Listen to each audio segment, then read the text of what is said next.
Desligando o microfone. Bom, Gravando. tá, meus queridos. Bom, então sejam bem-vindos, Alessandra, Daniel, Stephanie, Miriam, né? Sejam muito bem-vindos ao nosso, mais uma vez, ao nosso grupo de estudos. Nós estamos terminando, né, a questão da sexualidade, né? Estudamos já bastante temas, né? Não a sexualidade em si, quanto energia. Depois nós estudamos alguns comportamentos sexuais, né? Questão da homossexualidade, né? Estudamos também algumas parafilias, né? Como a pedofilia, o sadomasoquismo, né? Enfim, estupro, né? Aborto, né? E depois nós ficamos aí em 3 encontros ali estudando a questão do mundo espiritual, né? Do sexo, né? Que é um assunto também bastante delicado, né? Controverso, né? E nesses encontros, né, a gente viu, né, principalmente com o auxílio do grande estudioso da doutrina, Dr. Alípio Cerqueira, de que realmente a atividade sexual envolvendo o mundo dos encarnados e desencarnados, ela é bem intensa, né? Inclusive com regiões nas trevas, né? Onde as pessoas dão vazão à sua sexualidade em desequilíbrio, né? Enfim, né? Toda aquela questão que a gente estudou bastante ali, né? E agora, para encerrar o assunto, eu trouxe algumas frases, né? Algumas ideias finais aí para a gente dar um fechamento, né? E depois nós estudaremos na sequência, né? Retomaremos o livro do Jacob, né? Do magnetismo humano, né? Que já estamos aí já há alguns meses, na verdade, sem tocar no livro, né? Eu acabei optando por trazer esse aprofundamento da energia sexual, da sexualidade, inclusive de comportamentos, né? Que regem, né? Principalmente pelo fato de que a nossa energia sexual é plenamente utilizada, ou a mais utilizada, nos processos de doação que a gente faz, né? Então é importante a gente conhecer essa energia, e não tem como a gente conhecer isso sem estudar a questão da sexualidade, né? A luz da doutrina espírita, né? Que foi o que nós fizemos aí, já estamos aí já há pelo menos 3 meses aí nessa temática, né? E aí depois, na sequência, nós estudaremos, né, outros assuntos, né, sonambulismo, né, depois avançaremos aí para doenças, questões envolvendo outros sistemas, né, além do sistema nervoso, né, que a gente já tem estudado bastante, né, com doenças neurodegenerativas, né, desde o início do ano passado, né, Alzheimer, Parkinson, esclerose lateral amiotrófica, né, algumas esquizofrenia, né? Nós estudamos também, né? Depois nós estudamos também algumas doenças psíquicas, né? Muito comuns, né? Principalmente transtorno de ansiedade, né? Como síndrome do pânico, transtorno obsessivo compulsivo, transtorno de estresse pós-traumático e depois a depressão, né? Talvez seja, né, uma das doenças hoje, pelo menos a nível psíquico, né, mais comum, né? E bastante frequente, né? E, em geral, talvez a que mais dá procura ali para a questão do magnetismo, né? Principalmente associando ao TDM, né? Tratamento de depressão pelo magnetismo, né? Então, agora vamos dar fechamento nesse assunto. Eu vou compartilhar com vocês aqui o slide, né? Como a gente sempre faz, né? Pessoal, deixar de um jeito, melhor jeito aqui para poder já. Bom.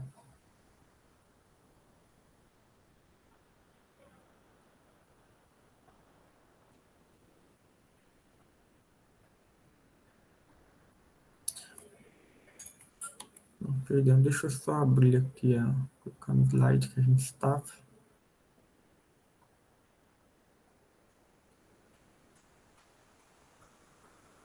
Bom, acredito que todos estão vendo, né? Se alguém estiver vendo, estiver ruim de enxergar algum problema, vocês me avisam, tá? Bom, então, só para retomar, que nós estudamos, né, a questão do sétimo mundo espiritual, né? Foram todos aqueles livros, né, como eu já falei. E agora a gente precisa entender, né, a função sagrada do sexo, né, no nosso processo evolutivo. Se a gente parar para pensar, né, o sexo ele nos acompanha desde o início da nossa criação, né? De acordo com André Luiz, por exemplo, né, e vários outros estudiosos de renome, né, inclusive Joana de Ângeles, né, a nossa evolução, a nossa criação inicia-se lá no partícula de luz. Né? Nós fomos criados por uma centelha divina, né? Somos de espíritos imortais, ou seja, temos um início, mas não temos um fim, né? Não temos uma finitude, né? Nosso espírito, né? Existiremos para sempre, né? Que é diferente de Deus, que é eterno, né? Que sempre existiu, né? Deus não teve um começo, né? Todas as outras criaturas, né? Incluindo nós, tivemos um começo, mas não teremos um fim, né? Sei que fica até um pouco abstrato isso, né? Mas é isso, né? E, e o sexo, gente, ele nos acompanha desde o início da nossa criação. Se a gente pegar, por exemplo, lá no reino mineral, nos primórdios do nosso princípio inteligente, né? Lembrando que o princípio inteligente seria a nossa alma, entre aspas, né? Antes da fase de humanidade, né? Então, lá no princípio inteligente, lá no reino mineral, nós já temos lá ligações químicas entre os átomos, entre as moléculas, né? Depois formando compostos mais complexos, né? Como cristais, né? Moléculas com arranjo espacial, vamos dizer assim, muito bonito, né? Como, por exemplo, diamante, né? Outros cristais, né? E aí nós começamos a ensaiar as primeiras formas de vida, né? Nos vírus, né? Que ainda há uma controvérsia, né? Que se trataria-se de vida realmente ou não, né? Uma vez que se trata de um parasita intracelular obrigatório, né? E depois iniciando, né? As primeiras jornadas no reino, nas formas unicelulares, né? Reino Monera, reino protista, reino fungi, reino vegetal, por fim o reino animal, né? Então nós vamos ter transcorrendo, né? Isso são centenas de milhões de anos, né? Bilhões de anos. André Luiz, na Evolução dos Mundos, né? Ele nos afirma que entre o início atraída quando trouxeram a Mórula, a Mórula não, nossa, gente, me fugiu agora o nome daquela geleia cósmica, né, que é trazida lá, que a Aline falava, né, que foi trazido de outros planetas para animar as primeiras formas de vida, né, aqui na Terra, né. E aí, até a entrada da fase de humanidade, né, teve-se aproximadamente, transcorreu-se 1,5 bilhão de anos. Né? Então, realmente, são lapsos de tempo muito acima, né, da nossa compreensão, né? Da nossa vida, por mais longínqua que esteja aqui enquanto encarnado, né, dificilmente ultrapassa 100 anos, não um século. Né? Então, agora, imaginar centenas de milhões de anos, bilhões de anos, né, fica até abstrato. Né? Então, realmente, nós fomos criados há muito tempo, né? Muito tempo mesmo. Né? E o sexo, ele sempre esteve presente, né? Desde o início dos tempos. É mônada, tá? Lembrei, né? O inconsciente fica processando, né? Então, no reino vegetal, depois nas primeiras formas unicelulares, né? Quando havia lá nas células se multiplicando, né? Aí já havia já uma sexualidade extremamente rudimentar, né? Depois partiu-se para os seres pluricelulares, né? E as primeiras plantas, né?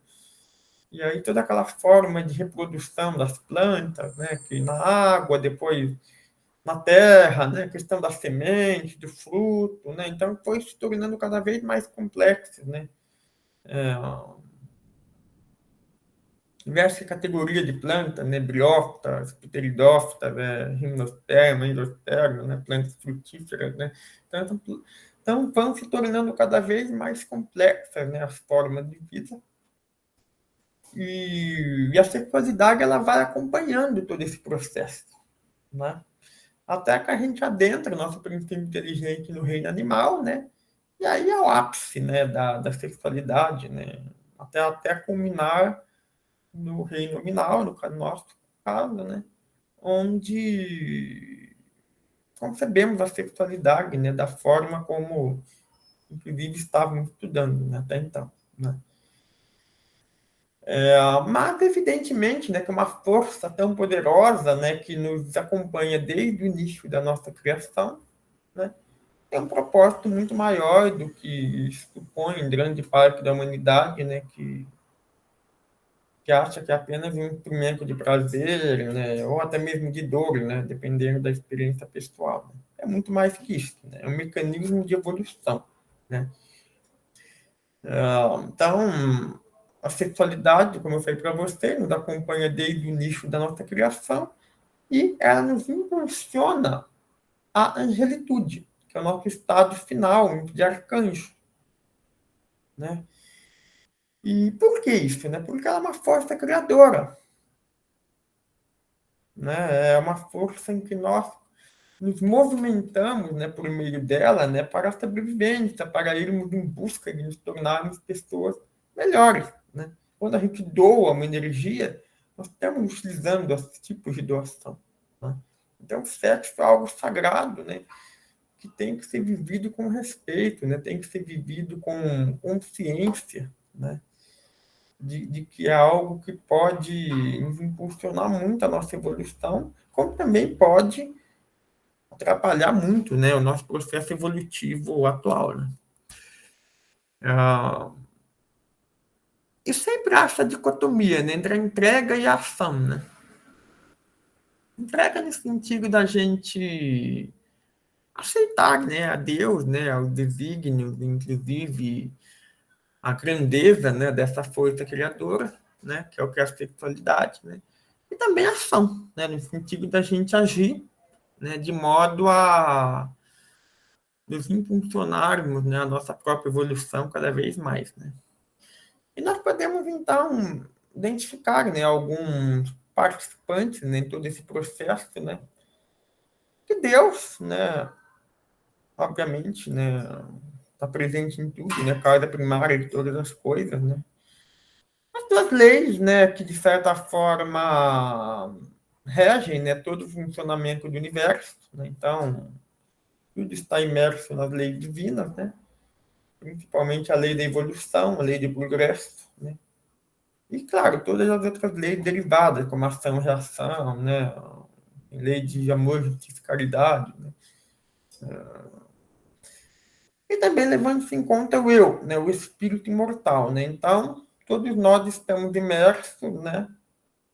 Em Deus, nas leis divinas, né? Que regem todo o universo, né? E onde existe nós, o eu, nosso espírito imortal. Né? E que estamos sempre realizando esse mecanismo de entrega e ação. Né? Então, é muito importante a gente ter, né, essa concepção no sentido de a gente ir entendendo, né, a função sagrada da sexualidade, que é nos impulsionar a nossa própria evolução. Tá? E o que nos auxilia, então, a nossa força sexual? Nos ajuda a gente nos amar a nós mesmos, primeiramente. Por quê? Porque o sexo, como eu falei para vocês, ele é uma força que nos acompanha desde o início dos tempos. E como ela é uma energia criativa, uma energia criadora, conforme nós vamos exercitando esse potencial criativo, nós vamos desenvolvendo um amor, um sentimento por nós mesmos, pelo nosso próprio eu. Porque ninguém nos acompanha mais do que a nós mesmos e a Deus, obviamente. Né? Então, o auto-amor, quando a gente vai em busca de uma sexualidade regrada, né, de uma sexualidade equilibrada, é um profundo ato de auto-amor, de auto-respeito, porque a gente está investindo na nossa própria evolução. E com isso, a gente está, de certa forma, desenvolvendo o nosso auto-amor. E quando a gente evolui, a gente está se amando. Vocês conseguem entender isso? Né? Então, uma pessoa que ela não se ama, pode dizer que ela tem uma energia sexual em desequilíbrio, em alguma medida. Né? Por quê? Porque ela não está sendo canalizada essa energia de uma forma, digamos assim, positiva, altruísta. Né? Então, quando a gente desenvolve, vai em busca de se amar, a gente passa a respeitar a nossa energia sexual. Isso diz respeito a muita coisa, que diz respeito a exercermos uma sexualidade com equilíbrio, sem incorrer numa abstinência total negativa, numa abstenção forçada, e muito menos no movimento de promiscuidade, onde a gente relaciona a esmo com pessoas, situações que a gente não tem o mínimo de vínculo, entendeu? Isso é um profundo ato de desamor. Agora, quando a gente está em busca do alto amor, a gente vai buscar exercer uma sexualidade equilibrada. Auxílio ao próximo. Por quê? A nossa energia sexual é uma energia criativa. Ela nos impulsiona a ações. Ô, Neto, Fala. só um minutinho. Hoje se fala muito em autoconhecimento, tudo. Essa parte que você está discutindo seria os excessos. Tipo assim, vamos supor, se amar demais torna uma pessoa egoísta. Então, entraria como paixões. Tipo isso, porque quando você está se conhecendo, esse tipo de coisa, então se fala tudo que no excesso faz mal. Porque não tem como você cortar tudo. Vamos supor, mas saber dosar todas as paixões, elas já estão aí desde o do princípio, desde quando a gente se torna humano praticamente, já tem isso. Uhum. Essas paixões, como o egoísmo. Se você se ama demais, você se torna egoísta, porque você não vai conseguir ver os outros. Eu acredito que seria mais ou menos esse equilíbrio que a gente busca nessa parte sexual também. Sim, com certeza. É claro que aqui, Miriam, a gente está entendendo o amor no sentido realmente divino, tá? Naquele preconizado, ensinado por Jesus, né? Que é o nosso maior emissário conhecido, né? Por nós, pelo menos, né? De Deus, né? Então, na verdade, Miriam, quando uma pessoa ela realmente ama a si mesmo, ela ama ao próximo também. Por quê? Porque amar a si mesmo significa qual que é a maior prova de amor que a gente pode dar a nós mesmos? É olhar para dentro da gente e dizer, eu quero evoluir. E o que significa evoluir? A gente só evolui de duas formas. E não há outra maneira. Ou pelo conhecimento, conforme a gente vai estudando, vai se aprimorando, vai se tornando uma pessoa mais inteligente em todos os aspectos. Ou pela moralidade, né? Isso envolve tudo. Tudo aquilo que, de alguma forma, envolve questões morais, né? Então, desenvolver o Eu amor. penso assim, se você não consegue, se você evoluir só moralmente, não dá. Você tem que evoluir as duas, esses dois pontos têm que estar junto. Você tem que estar evoluindo junto, porque se você intelectualmente você evoluiu demais e moralmente não, então você não evoluiu. Vai voltar. Exatamente, né? Assim, a evolução ela é constante, né? Mas acontece que muitas vezes nós, seres humanos, a gente acaba priorizando uma, né, em detrimento de outras, né? E o que não é o mais adequado, né? O mais adequado é a gente, sim, se mantiver sempre estudando, sempre se aprimorando de alguma forma, né?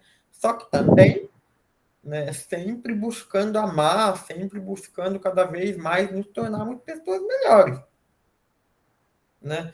E nesse sentido, Miriam, onde que a energia sexual ela entra? Ela é uma energia impulsionadora, vocês entendem? É a energia sexual que me ajuda a me manter, por exemplo, num ritmo de estudo forte, que chega para algum objetivo, seja para eu concretizar algo de bom. Porque é evidente que a gente tem que tomar cuidado também, eu não vou ficar estudando, ou não deveria ficar estudando, por exemplo, para construir uma bomba para matar um monte de gente, né? Então, a gente precisa, na verdade, conciliar, né? Conciliar a questão da moralidade, né? Que é o eixo aqui, né? Da nada, com o eixo da estudo, né? Seria o eixo X aqui, das abscissas, né? Então, nós conciliamos esses eixos, naturalmente, a gente vai estar, digamos assim, no melhor caminho para a nossa própria evolução. E o que eu quis trazer, né, com essas slides, né, é que o amor a si mesmo e o amor ao próximo, eles andam em conjunto. Porque o que você falou, Miriam, quando a pessoa se ama demais a si mesma e se torna uma pessoa egoísta, ela não está se amando verdadeiramente, entendeu? Porque ao se tornar uma pessoa egoísta, ela está se afastando do maior objetivo dela aqui na Terra, que é a própria evolução moral. Então, ela não está se amando verdadeiramente.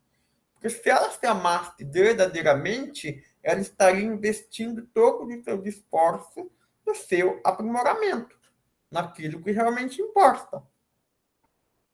Então, muitas vezes a gente confunde, né? O egoísta, ele tem um amor doentio, né? Ele tem é uma visão distorcida, né? Porque ele só pensa em si, né? É uma pessoa que não consegue ter empatia por ninguém, né? Por nenhuma outra pessoa, né? Num nível extremo, né? Seria até os casos de psicopata, né? De narcisista, né? Todas essas patologias psíquicas aí, né? Que tanto assola a humanidade, né? Então, basicamente, né? Desenvolver o sentimento de compaixão para com o próximo, de auxílio ao próximo, é um dos maiores exercícios que a gente pode fazer de auto-amor, tá? Por quê? Porque aí nós estaremos evoluindo, né? E é isso que eu quis trazer com esse confronto, né, do amor a si mesmo e o amor ao próximo, né?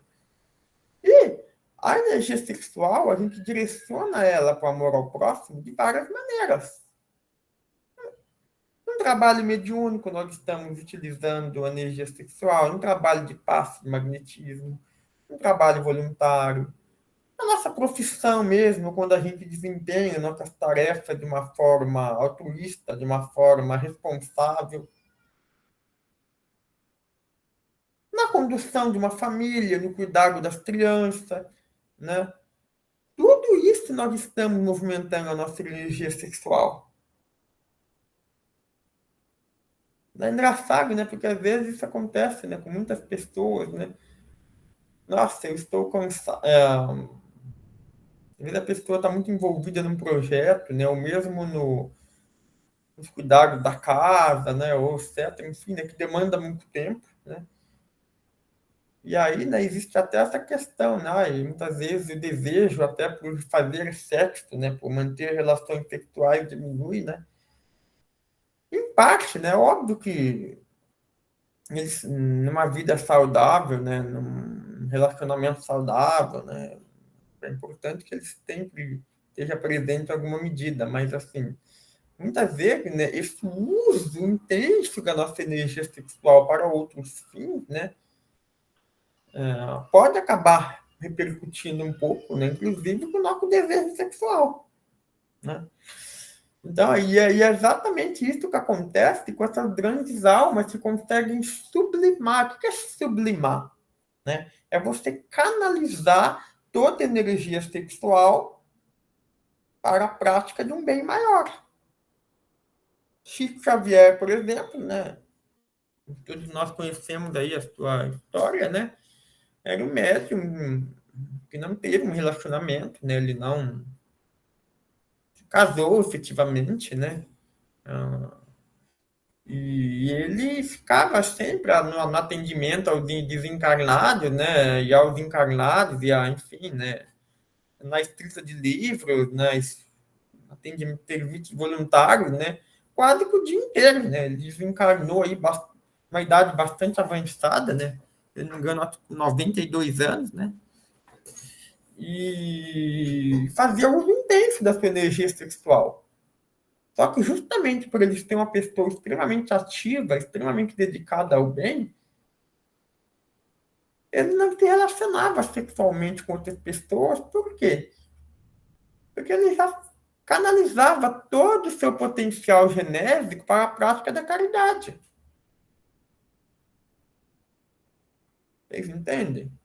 Então, é importante que a gente saiba dosar, a gente, obviamente, né? Acho que essa questão de sublimar fala-se muito, mas pouco conseguem realmente fazer isso, né? De maneira equilibrada, né? Vamos dizer assim, né? Mas o nosso nível mediano de evolução, né? A gente, na verdade, precisa aprender a dosar as coisas, né? Ter uma energia sexual, né? De certa forma, para manter relações sexuais, de estar num relacionamento, se isso for feito com equilíbrio, com respeito, né? E também utilizar parte dessa energia para a nossa evolução, né? Para impulsionar nossos estudos, para impulsionar a nossa moralidade, né? Enfim. Então, é importante a gente ter essa consciência de por que é tão importante e sagrado as nossas funções genésicas, né?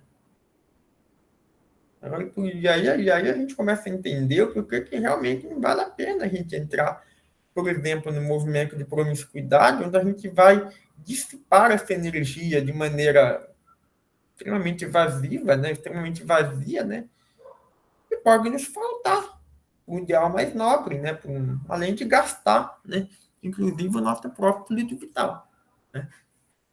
Então, é nessa esteira que eu quis trazer para vocês, né, isso que eu estou colocando, né?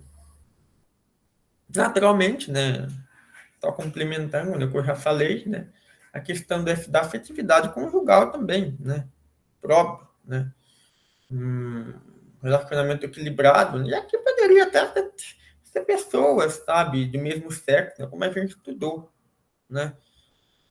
Promiscuidade não tem a ver com homossexualidade, né. A gente viu que, ainda que a gente saiba que o ideal seria a pessoa canalizar, a gente sabe que na prática a maioria das pessoas não estão nesse nível evolutivo, né? E sem hipocrisia, tá? Imagino que aqui nenhum de nós estamos também, né? Então, sim, a pessoa deve procurar se relacionar com alguém do mesmo sexo, né? E buscar um relacionamento monogâmico estável, né? Porque o problema não está em que você se relacionar com uma pessoa do mesmo sexo. O problema está em você compartilhar essa energia de maneira desenfreada, sem qualquer critério por aí, né? Então, você ter uma afetividade conjugal, né? Isso é bastante importante, né? Bastante relevante, né? A prática da meditação.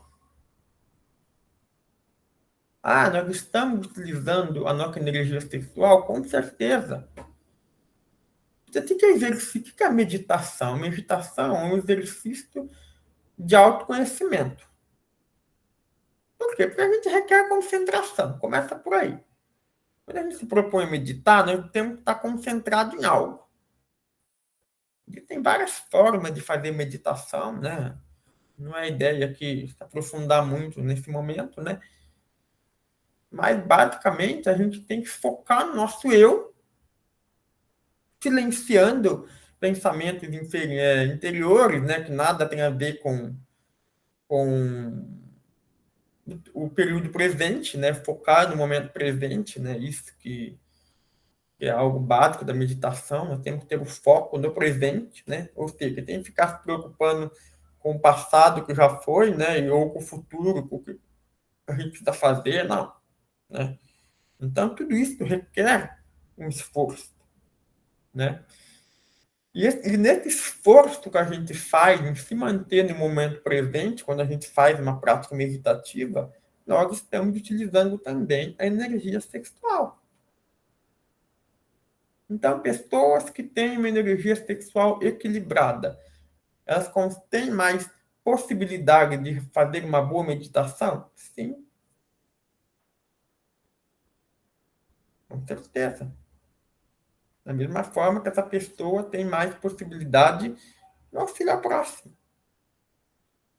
Da mesma forma que uma energia sexual equilibrada contribui com um relacionamento conjugal equilibrado. O que mais a gente vê é muitos relacionamentos se acabando por desequilíbrios de ordem sexual, por traições de algum dos cônjuges, de ambos os cônjuges, ou por falta de sexo também, né? Falta de desejo, de interesse em cultivar aquele momento íntimo, isso também leva à ruptura. Então, a gente precisa estar com a nossa energia sexual em equilíbrio.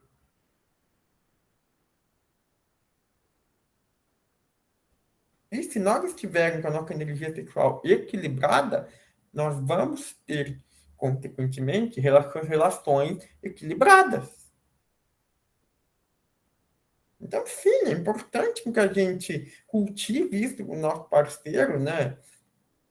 De alguma maneira, né? Para que a gente vá atingindo equilíbrio em relação a isso. É claro que nós não estamos falando de dar vazão, daquelas parafilias, todas aquelas questões que nós estudamos, a exaustão que no nosso grupo já, né? Troca daquilo, aquele desequilíbrio, aquele parafilia. Nós estamos falando do uso regrado, de um uso equilibrado da nossa energia genética. Isso leva a relações, a relacionamentos mais saudáveis, em todos os aspectos. Então, nós temos que pensar na nossa vida sexual, nós temos que pensar, né, estando dentro de um relacionamento, né, como que nós estamos utilizando essa energia, né,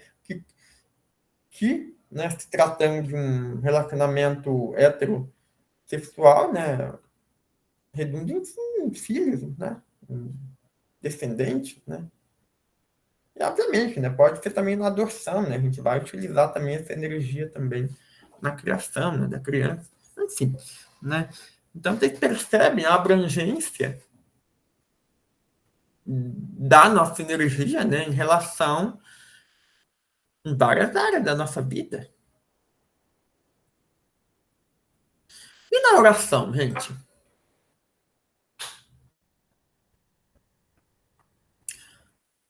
Tá que vocês acham que existe relação entre a nossa energia sexual e a oração? Um tema interessante, né? Por que é a oração? Né? O que a gente entende por uma oração? Né? Isso é bem interessante, né? Porque a gente fala muito, né, sobre oração, mas a gente não... Muitas vezes tem dificuldade, né, em fazer uma descrição, ainda que sucinta, né? Primeiro porque, dependendo do enfoque que você dá, a oração ela vai depender da crença da pessoa, né? Um politeísta pode orar para vários deuses. E aí, será que essa oração ela não tem significado? Será que Deus seria tão mesquinho assim em acolher as orações apenas de quem é monoteísta e para quem reza, por exemplo, por Deus da natureza, por Deus Sol, por Deus, não teria significado? Acho que não, né? Seria diminuir, né? Seria diminuir, merecer, né? O esforço daquela pessoa, né? Dentro daquela crença, daquilo que ela acredita, né? Principalmente a intenção dela, né? Porque oração, gente, a gente tem que associar primariamente com intenção. Qual que é a minha intenção? Se for uma intenção nobre, louvável, no sentido de moralidade, moralmente aceitável, ou seja, de certa forma, independente da crença da pessoa, imbuída nos valores de amor, justiça e caridade, pouco importa a sua crença. André Luiz, no livro Entre a Terra e o Céu, ele fala que dependendo da potência, da forma como a gente ora, nós emitimos ondas mentais que variam o espectro eletromagnético dela, de ondas longas até ondas hipercurtas. O que significa isso? Quando a gente ora, faz aquela oração, digamos assim, normal, né? Não faz aquela oração que a gente fica fazendo decorada, que tá balbuciando palavras, mas tá pensando, que eu vou comer daqui a pouco, tá? Isso aí, infelizmente, acaba não tendo, assim, uma eficácia muito grande. Estamos falando, no caso, vamos imaginar que a pessoa está se concentrando minimamente, tá? Se ela tiver uma concentração mínima, tá? Aceitável, né? Ela vai emitir ondas médias, vamos dizer assim. Ou seja, ela vai subir até determinado ponto. Conforme a gente aprofunda na conexão, faz aquela oração mais calorosa, com mais força, com mais vigor, as ondas mentais que nós estamos emitindo nesse processo de oração, elas vão diminuindo cada vez mais. Deveria ter bem claro isso entre a terra e o céu. Tá? E aí, os nossos pedidos, eles vão alçando patamares, alçando voos cada vez maiores, atingindo esferas cada vez mais sublimes, espíritos cada vez mais avançados, que podem, têm potencial, têm força, têm amor cada vez mais intenso, capazes de atender ao nosso pleito. Desde que, obviamente, seja algo dentro dos ideais de amor, justiça e caridade. Né? Vou fazer uma oração sublime pedindo para alguém morrer, né? Ou querendo dinheiro, né? Ou se atendo a questões puramente materiais. Né? É óbvio que a pessoa está numa situação delicada, né? Pedindo pelo sustento, é óbvio que isso é nobre. Né? Aqui eu estou me referindo à situação de mesquinharia, né? Como, por exemplo, a pessoa ficar orando para ganhar na Mega Sena, por exemplo. Né? Então, a gente tem que ter bom senso. Né? É óbvio que é, dentro dos níveis aceitáveis de amor, justiça e caridade, né? Conforme a gente vai se aprofundando, né, na concentração, as ondas emitindo vão se tornando cada vez mais curtas. O que seriam ondas curtas? Ondas é, cuja amplitude de comprimento de onda vai sendo reduzido cada vez menor, né? Então, se você pegar, por exemplo, um eletrocardiograma, né, quando tem vários daqueles sinaizinhos perto, né, significa ondas ultra curtas. Agora, se tiver um mais espaçado, tem ondas maiores. Tá? Até para fisicamente vocês terem uma ideia, né, do que eu estou falando. Né? E nós utilizamos a nossa energia sexual quando a gente faz a oração.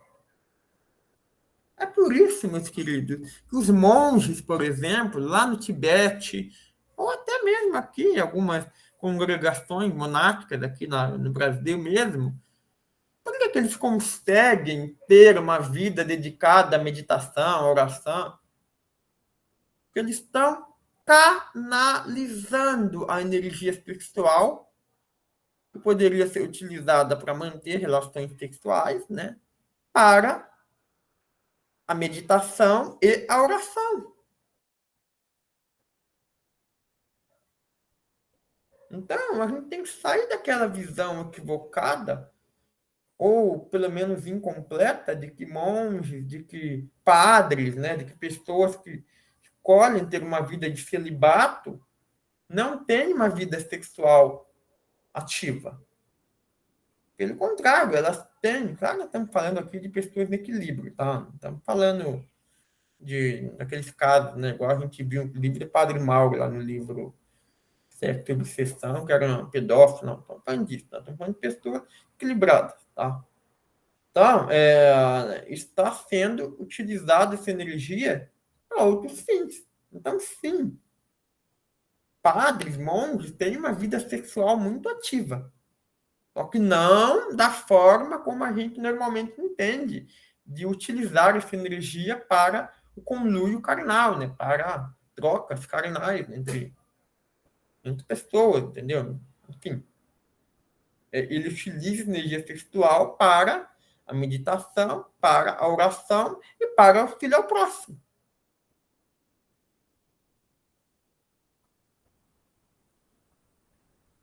Tá claro isso, gente? Então, para vocês verem a importância da nossa energia sexual em várias áreas da nossa vida,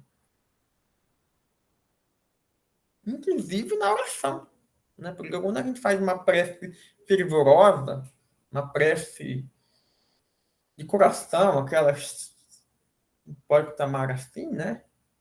Nós estamos canalizando o nosso pensamento até as esferas. E a gente está utilizando essa energia, porque isso requer um esforço grande da nossa parte. E a nossa energia sexual está utilizada. Então, essa energia, inclusive, ela sobe, né? Sai lá do básico, do genético, né? E vai orando, assim, chega até o coronário, né? Enfim. Tudo bem até aqui, gente? Alguém quer falar alguma coisa? Nossa, muito bem interessante.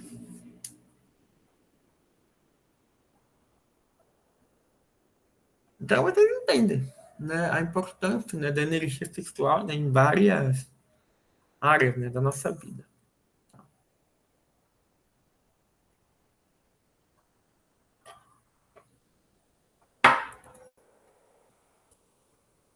Então, próximo. Aqui eu trouxe algum trecho de alguns livros, tá? Para vocês verem, né, o quanto aquilo que a gente está discutindo, né, aquelas várias vertentes, né, que a gente pode utilizar na energia sexual, ela são presentes, né, em diversas obras, né? É fundamental cultivar o desapego de uma vida puramente material, hedonista, né, ou seja, focada em prazeres e erotizada, para vivenciarmos o espiritual, o que não significa desprezo e abandono pela vida do mundo. Viu, né? Até aquela questão do relacionamento que eu falei para vocês, né? A pessoa entra numa relação, né, e acha que não fazer sexo mais, por exemplo, né, é algo bom, né, algo, né? Enfim, né? Obviamente que vai depender muito de como é feito aquela relação, mas via de regra, a gente não pode simplesmente fazer um desprezo, um abandono pela vida do mundo, ou seja, utilizando a nossa energia sexual, né, também para manter relações sexuais, né? Mas a valorização das questões espirituais e permanentes, ou seja, fazer essa canalização também para o auxílio, amor a si mesmo, amor ao próximo, meditação e oração. Certo? Evoluir significa cumprir a missão dada por Deus a todos nós. Olha só. Missão dada por Deus a todos nós. Todos nós que precisamos evoluir. Está intimamente ligada à lei maior, que é a lei de justiça, amor e caridade, né? Que eu sempre falo para vocês aqui. Todos os atos que realizarmos para desenvolver as virtudes, cumprindo as leis divinas, são justos, amorosos e caridosos conosco e com os outros.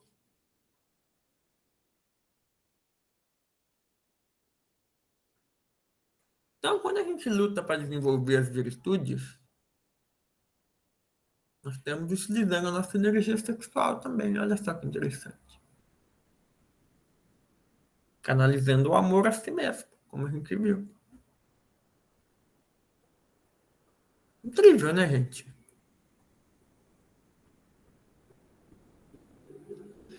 Para que possamos nortear o nosso caminho para uma sexualidade saudável, em um processo de prática das virtudes, que nos gerará a felicidade. Felicidade, tá? E não apenas momentos fugazes de prazer egóico, dor, sofrimento. Depois desse prazer efêmero, né? Muitas vezes, aqui nós estamos falando naqueles casos de pessoa, né? Fica fazendo sexo pelo sexo, né? Apenas em busca do próprio prazer, né? Prazer no sentido material, né? Passageiro, né? Efêmero significa passageiro. É necessário perguntar-se acerca dos atos a serem praticados. O que eu quero fazer com essa pessoa, pessoalmente, né? É amoroso comigo e com ela?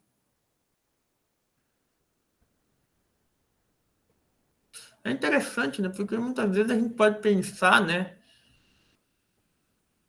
Naquelas situações em que a gente se envolve com pessoas comprometidas, né? Inclusive levando a ruína relacionamentos alheios, né? Será que isso é amoroso? Será que isso é caridoso? Apenas para sentir um momento de prazer, né?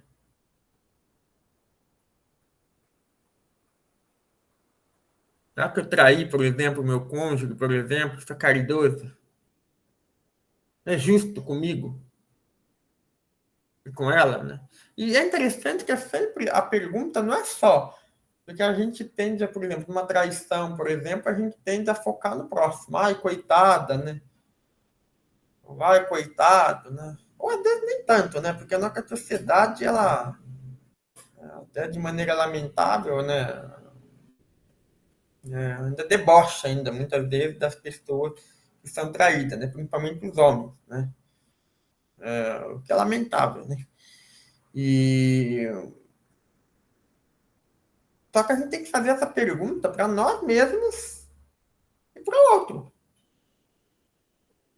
Tá caridoso para outra pessoa e comigo. Por quê? Porque você está traindo. Jesus já falava. Está nos 10 mandamentos. Moisés trouxe há milênios atrás, antes de Cristo.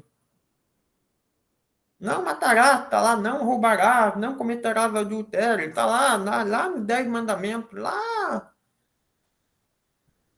no início das nossas civilizações, já se falava isso, lá no Velho Testamento. E agora a gente entende, né, de maneira mais aprofundada, né, essas reflexões. É justo, é caridoso. Se alguma dessas perguntas for não,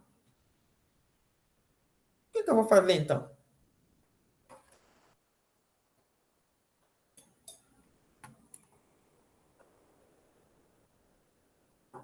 Cada resposta seja sim, sigamos avante, porque nesse caso estamos conectados com o divino em nós. Ora, cada resposta seja não, façamos esforço para mudar a nossa escolha. Tenhamos dúvida, invertamos o processo e perguntamos o que eu quero fazer. Se fosse a outra pessoa fazendo comigo, eu gostaria. E isso a gente tem que usar para tudo, né? Não só para essa questão de relacionamento, mas né, conjugais, né? No caso aqui, mas também em relações de amizade, de trabalho, né, de tudo, né? É aquela coisa, né? Um bom parâmetro para a gente saber, né? Eu ter uma noção de que aquilo é correto se fosse eu, fosse invertida a situação, como seria? Porque a gente tende a passar um paninho, né, para nós, né, e para os outros que estiverem, né? A humanidade, né? Nós seres humanos temos essa tendência, né? Isso nas pequenas coisas, as coisas mais banais possíveis. As pessoas muitas vezes nem se dão conta.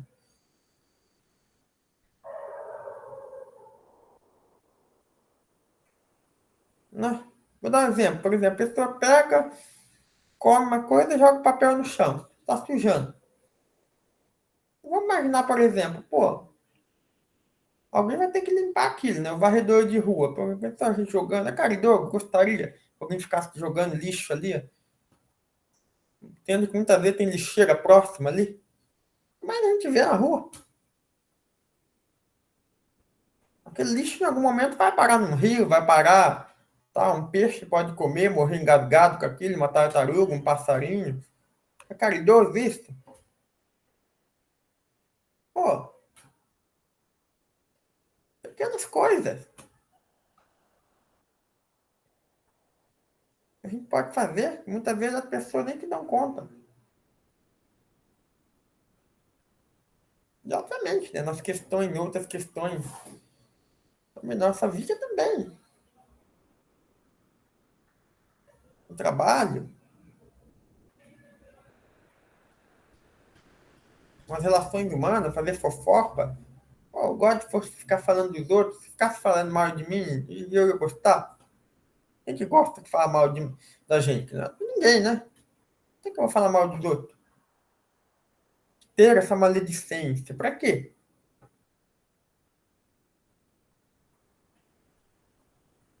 Acho que esse é um bom parâmetro, né? Quando fazemos esforço, passaremos a viver em estado de gratidão. O que é estado de gratidão? A gratidão, gente, é um dos estados de consciência mais sublimes que a gente pode alcançar na Terra. Principalmente aquela gratidão ao Criador. E quando a gente consegue ser grato ao Criador, a gente é grato a qualquer coisa. E como que a gente desenvolve a gratidão ao Criador? Antes de chegar no nível máximo, seria uma intensa gratidão ao Criador, vamos ser gratos àquilo que está mais, digamos assim, debaixo do nosso nariz, né? É óbvio que Deus está sempre conosco, mas ele fala em termos da nossa percepção. Eu sou grato a meus pais, não importa o que eles fizeram. Eles me deram a vida. Eu estou grato a eles. Por piores que eles tenham sido, se não fossem eles, nós não estaríamos aqui. Possibilidade de evolução, estou grato, né? Eu estou grato, né? O Ho'oponopono fala muito isso, né? Gratidão aos antepassados, né? Cara, eu acho genial isso. Temos que ter grato à nossa família.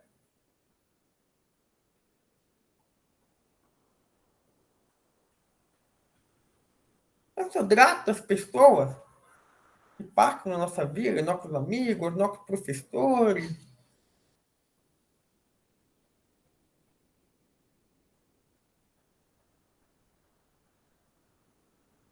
Eu sou grato às pessoas que muitas vezes trabalham no obscurantismo, no anonimato, para que as coisas funcionem na nossa vida. Se eu como uma comida, é porque alguém plantou aquela comida. Aquele feijão, aquele arroz, aquele vegetal. Eu sou grato a isso.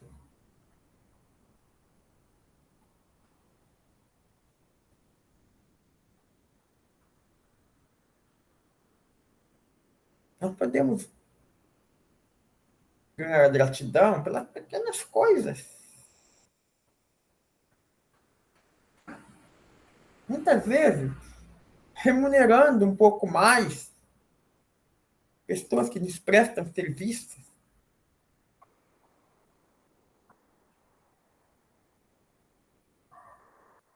É justo, caridoso, por exemplo, eu contratar uma pessoa para fazer uma limpeza e ficar pechinchando para reduzir o valor que eu vou pagar para ela?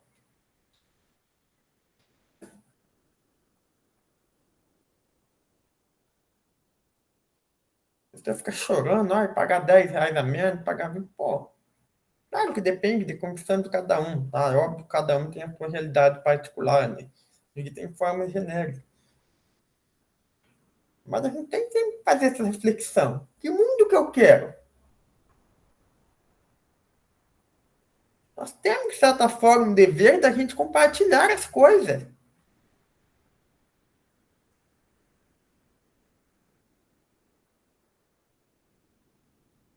Nós temos que ser o mundo que a gente quer construir. Se eu quero um mundo de paz, um mundo de amor, um mundo de respeito, um mundo de equilíbrio, eu tenho que agir com paz, com amor, com respeito, com equilíbrio, em todos os aspectos da nossa vida. Isso é desenvolver um estado de gratidão.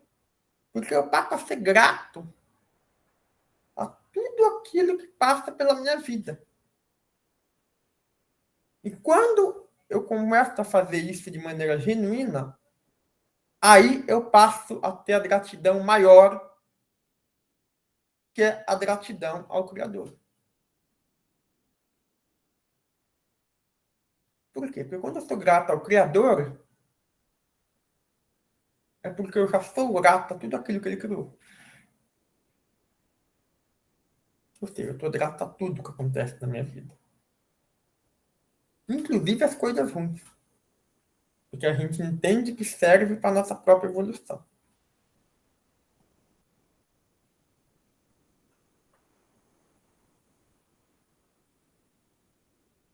Vocês lembram que eu falei para vocês, né? A questão, há muito tempo, né, quando nós demos síndrome do pânico, né? Que a gratidão era uma forma da gente entender esse processo que a gente está passando, né? Entender o papel da crise de pânico no nosso espírito, para que ele vá se equilibrando. E aí as crises paulatinamente vão cessando e vão cumprindo o seu papel. Olha o poder da gratidão.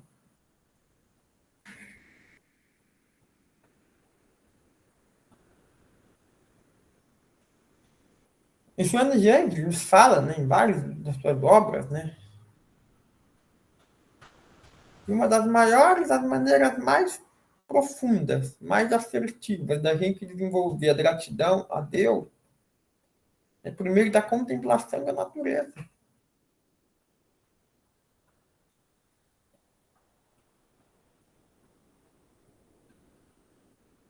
Gente, é lindo demais contemplar a natureza. Você dar um abraço numa árvore, você respeitar a natureza, você lutar pela preservação do meio ambiente.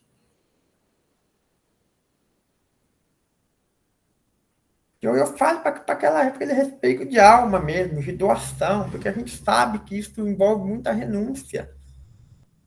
A gente sabe que isso tem a ver com o nosso consumo, com a nossa alimentação, com aquilo que a gente,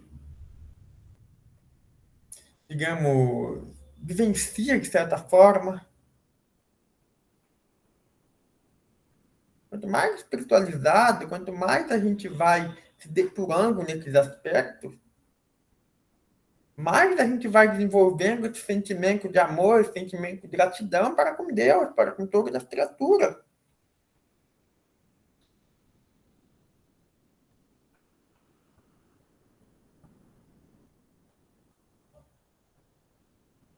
A gente só passa a amar verdadeiramente a Deus quando eu respeito a todas as criaturas, a toda a sua criação. Porque a Joana de Ângeles nos ensina, por meio da contemplação da natureza, nós estamos amando a Deus.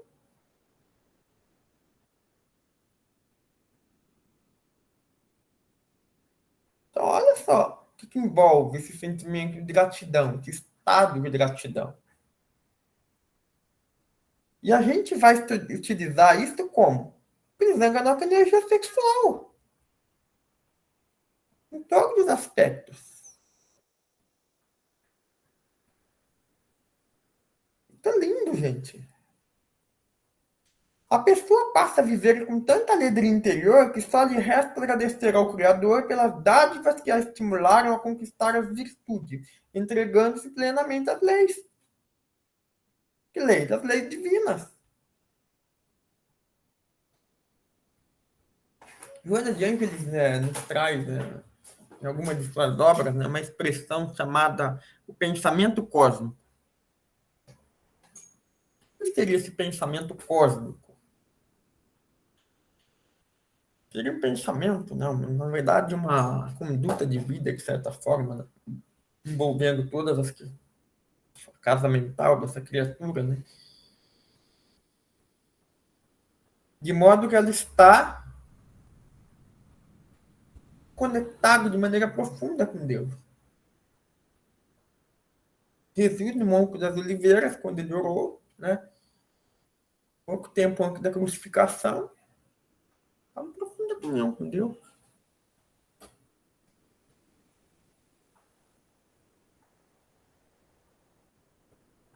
Beethoven, por exemplo, grande compositor da música clássica, aquela orquestrada, aquele estilo de música mais sublime que tem, para nos conectarmos a Deus, Então, fica também a dica, a gente ouvir músicas orquestradas, Mozart, Beethoven, Schubert, enfim, Bach, esses vários compositores, isso nos aproxima de Deus. E Beethoven, Johannes Brahms nos ensina que quando ele compôs a Nona Sinfonia, uma das peças musicais mais lindas de todos os tempos, ele alcançou o pensamento cósmico. Por quê? Pois tamanha era a conexão dele com Deus naquele momento, que ele compôs a Nona Sinfonia de Beethoven completamente surdo. Agora eu te pergunto, como isso é possível? A pessoa surda compor uma sinfonia, que é algo extremamente complexo, que envolve vários instrumentos diferentes tocando simultaneamente. Como é que isso pode?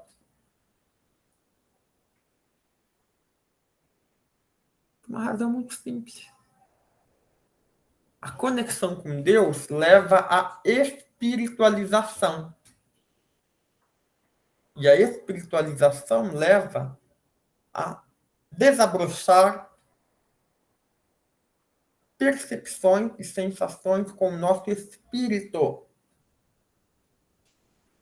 Muitas vezes, tendo percepções que o nosso corpo material, via de regra, impede. Como, por exemplo, uma visão do plano mundo espiritual. As lembranças de nossas vidas anteriores. Tudo isso é matéria, de certa forma, que nos impede de realizar esse processo. Mas conforme a gente vai se espiritualizando, a gente vai se tornando cada vez menos materializado, consequentemente, mais espiritualizado. As nossas percepções vão aumentando. Por isso que Beethoven conseguiu compor uma das mais belas músicas já criadas na história de todos os tempos.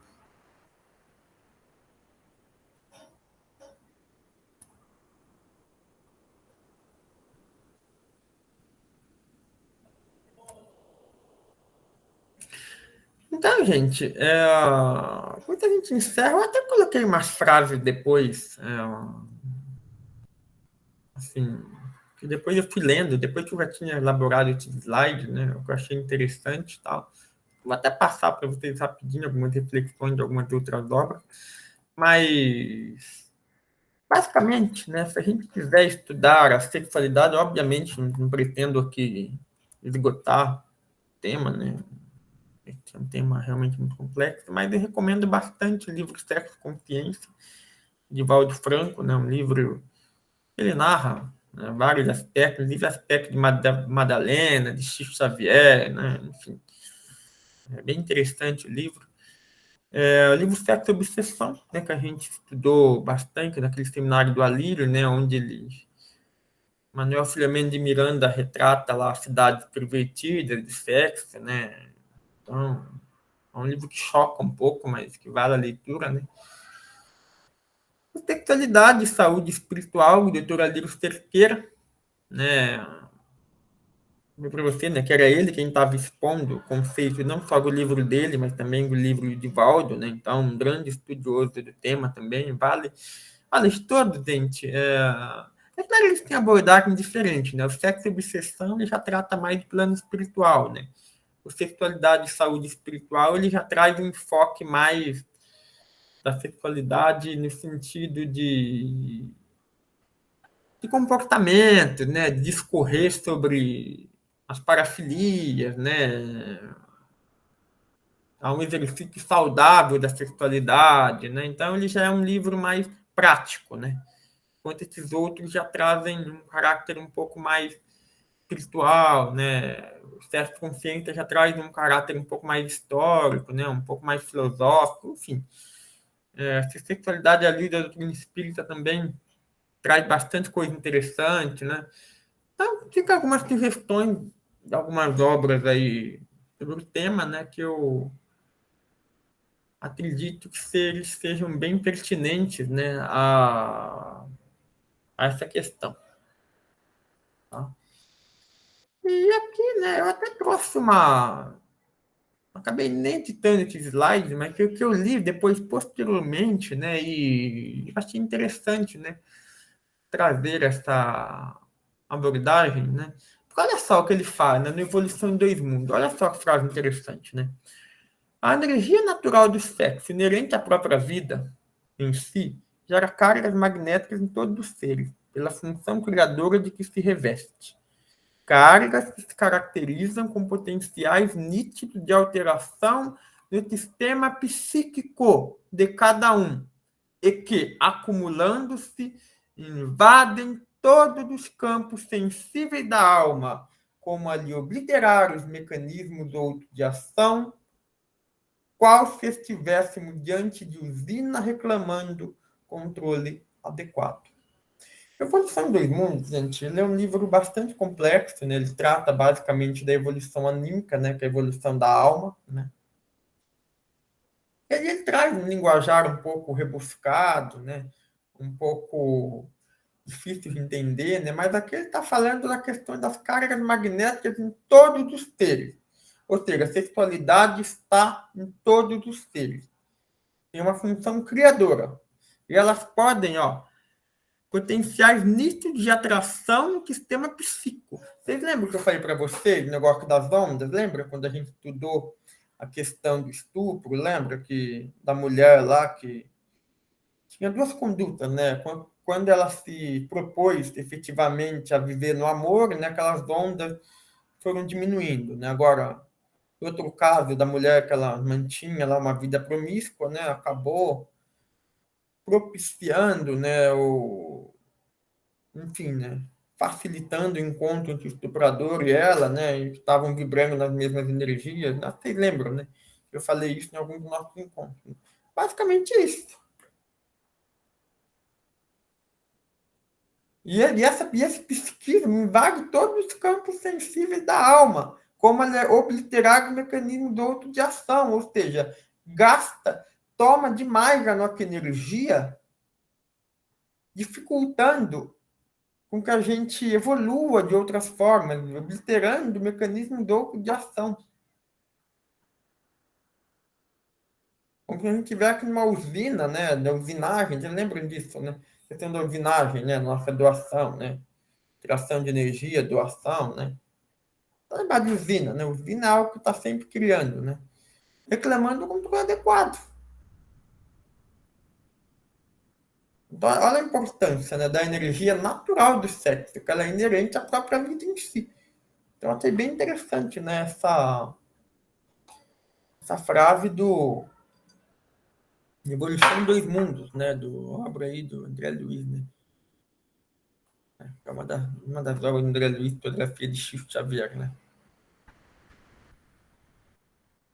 O sexo reside na mente, a expressar que no corpo perispírito e, consequentemente, no corpo físico.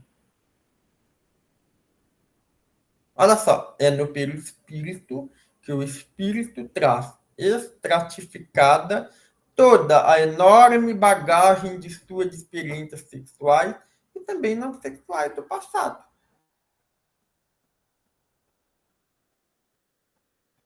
seja, se eu trago muita promiscuidade do passado e do presente também, né? Porque, olha aqui, o sexo reside na mente. Vai repercutir na nossa aura, vai repercutir na nossa energia. Isso fica, de certa forma, registrado no nosso psiquismo, né? Isso que ele está falando aí. Isso vai repercutir em todas as áreas da nossa vida. É um livro interessante esse Sexo, Amor e Educação também. Olha só. Outra obra do André Luiz, Ação e Reação. O delinquente do sexo que coopera um homicídio, um infanticídio, a loucura, o suicídio, a falência, o esmagamento dos outros, né? Olha só. Ou seja, a gente sabe, né? Na história a gente vê, muitas vezes por questões sexuais, na história está na história, a gente vê, é só abrir um portal de notícia aí que a gente vai ver, né? Marido traído mata a esposa, não sei o quê, e isso e aquilo, entendeu? Infanticídio, né? Aborto, loucura, né? A pessoa entra numa uma paranoia e suicídio, né? Muitas vezes a gente comete suicídio por questões passionais ou induz outras pessoas ao suicídio. Falência, esmagamento dos outros, né? Se aproveitar, né? Enfim, né? Materialmente, né? Voltam a carga.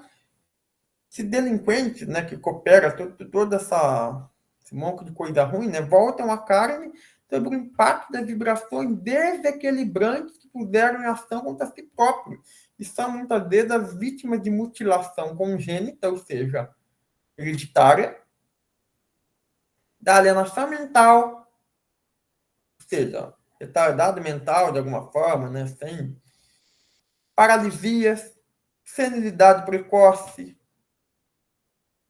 obsessão inquisitada intensa, né? Câncer infantil, enfermidades nervosas, processos patogênicos inabordáveis, todo um cortejo de males decorrente do trauma do perispírito, que, provocando desajuste nos tecidos sutis da alma, exige longos e complicados serviços de reparação. O que a gente viu aqui no slide anterior? Ó? Sexo fica, de certa forma, registrado no perispírito. No slide subsequente, que a gente está vendo, calma perispírito, que provocando desajuste no tecido sutil da alma, exigem longo e complicado serviço de reparação. É porque são as consequências da gente cometer abusos, né, em relação à nossa sexualidade, né? Para conosco, né, e para com os outros. Gerando esse monte de doenças ali. Muitas vezes se manifestando, inclusive, na infância.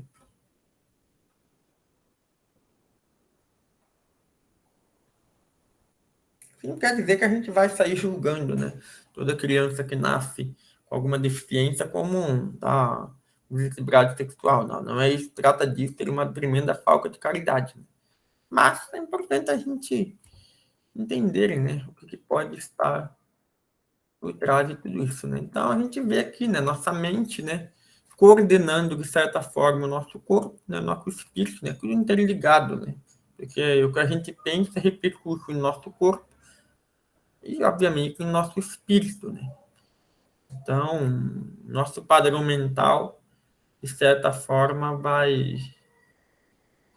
digamos assim, facilitar ou não a gente ter um equilíbrio, né? Tanto com o nosso corpo, nossa saúde do nosso corpo, como também do nosso espírito.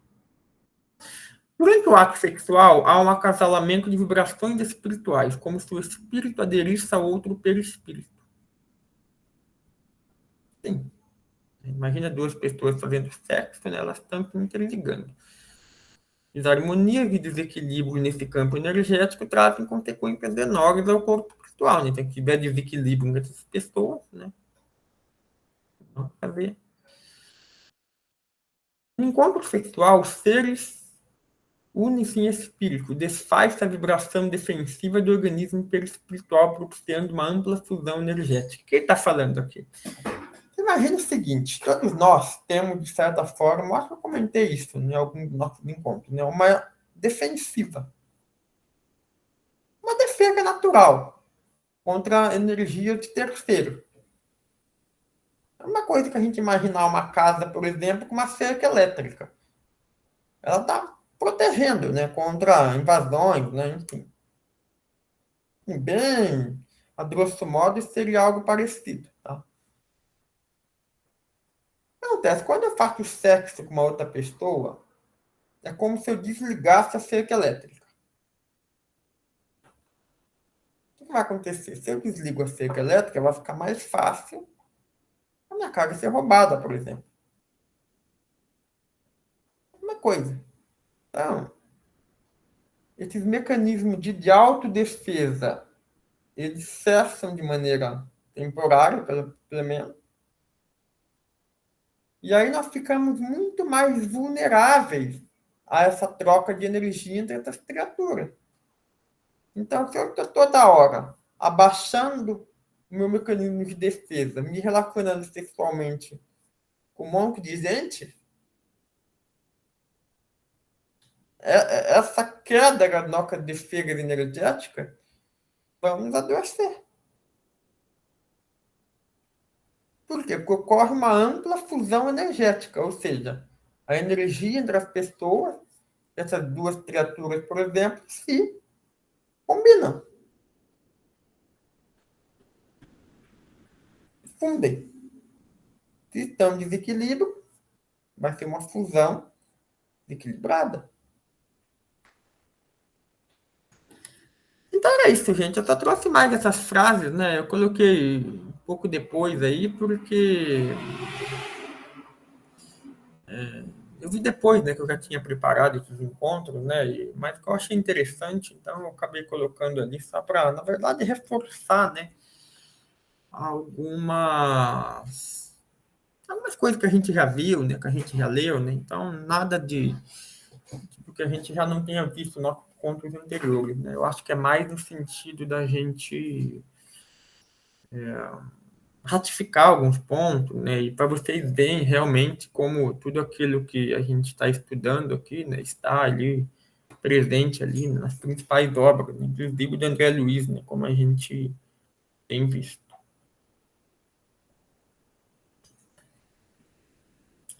Então tá, meus queridos, com isso a gente encerra, tá? Esse seminário, esse encontro, na verdade, né? Sobre a sexualidade.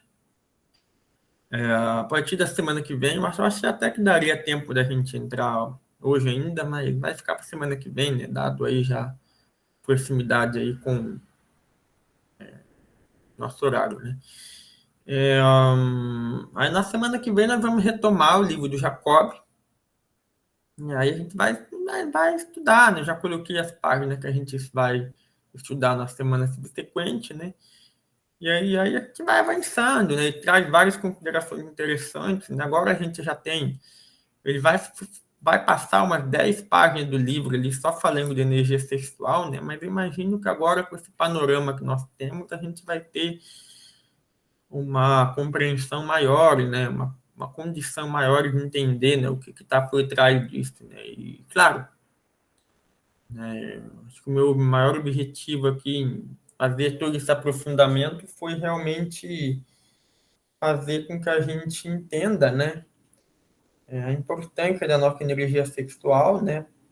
Para a qualidade de nossos fluidos, né? Enquanto passistas, enquanto magnetizadores, né? No processo de doação que a gente se propõe a fazer, né? Que é o objetivo aqui do nosso grupo. Tá? Então, a gente vê a importância da gente ter uma plenitude, né? E um equilíbrio, estar em busca de um equilíbrio nessa seara sexual, energética, né? Porque isso vai repercutir em todos os aspectos da nossa vida. Tá bom? Mas alguém quer falar alguma coisa? Senão você pode fazer encerramento já, né? Que já estamos aí, já dando nosso horário. Né? Então tá, Miriam, você faz pra gente a oração final, por gentileza? Faço sim. Tá, obrigado, querida. Deus, de infinita bondade e misericórdia. Gratidão, Senhor, por mais essa aula abençoada.